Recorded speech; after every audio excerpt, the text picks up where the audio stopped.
Hi everyone, my name is Dan Watkins and I'm here to quickly talk to you about Team USA for this fall's upcoming World Cup of Hockey taking place in Toronto. So on Wednesday, Alan Muir of Sports Illustrated reports each country's organization will name an initial list of 16 players. The remaining 7 spots will be filled in early June.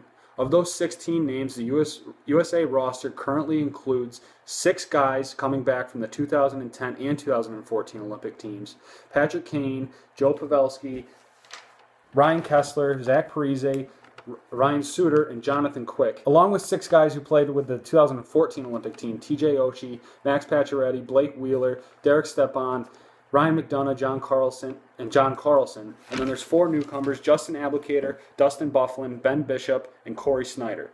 Now, immediately, a lot of the outrage has been because Justin Abdelkader is on this team and someone like, say, Phil Kessel isn't. Well, the case for Abdelkader is he skates on the Red Wings' first line with Pavel Datsyuk and Henrik Zetterberg. He has 15 goals and 18 assists for 33 points. He also plays on the power play and the penalty kill and averages a little over 18 minutes time on ice for the Red Wings, which is third among their forwards behind Datsyuk and Zetterberg. Abdelkader's ability to adapt and play on multiple different units really increases his value to this team, as even though they haven't said it publicly, General Manager Dean Lombardi of the Los Angeles Kings and head coach John Tortorella are designing this team to beat the Canadians. Now, the only way they're going to do that is to play blue-collar hockey. And that blue-collar hockey is really best summed up by last week's article in the Player Tribune about Ryan Kesler called "How We Play Hockey in America." Now, to quickly grab some quotes from this piece from Kesler, he says, "To this day, I'll look across from a Taze or Kopitar and I'll say to myself, okay, you're more skilled than me, but you're not going to outwork me tonight. It's not going to happen. American hockey, to me, is blue-collar. It's about doing the things that nobody else is willing to do. Make the dirty play, make the play that hurts. It forces you to simply find a way. Anyway, kick the puck, slap at it, get a deflection, whatever you have to do. That's the American way."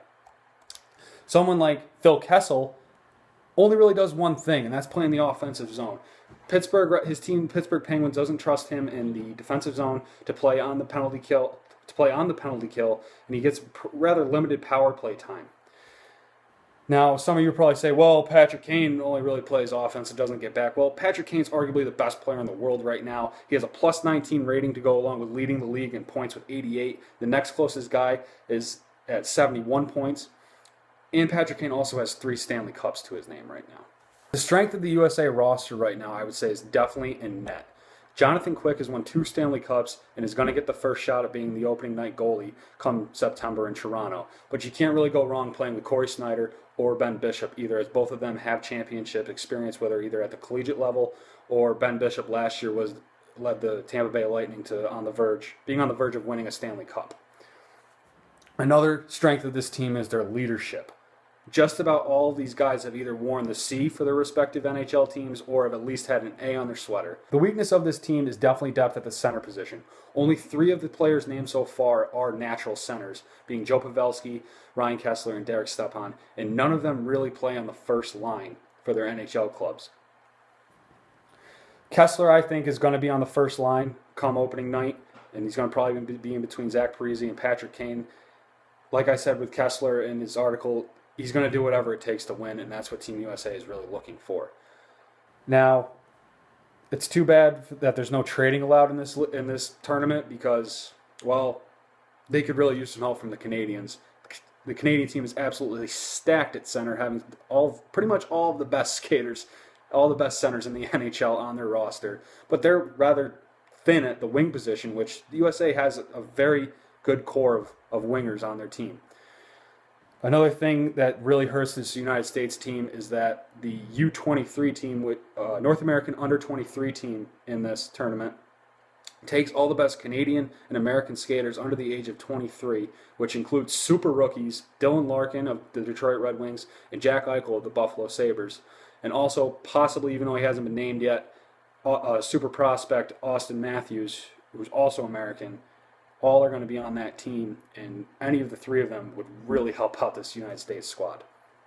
So there's 7 spots left to be earned between now and June 1st.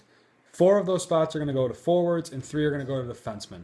I think locks for this team are going to be Chris Kreider of the New York Rangers. He's a big physical power forward who's going to get into the nasty areas and really play well in front of the net and help get some garbage goals in there for the United States, which they're desperately going to need against some of these better and faster teams. Ryan Callahan, who was the captain of the Rangers when Tortorella was the coach there, also brings more leadership and experience to this team.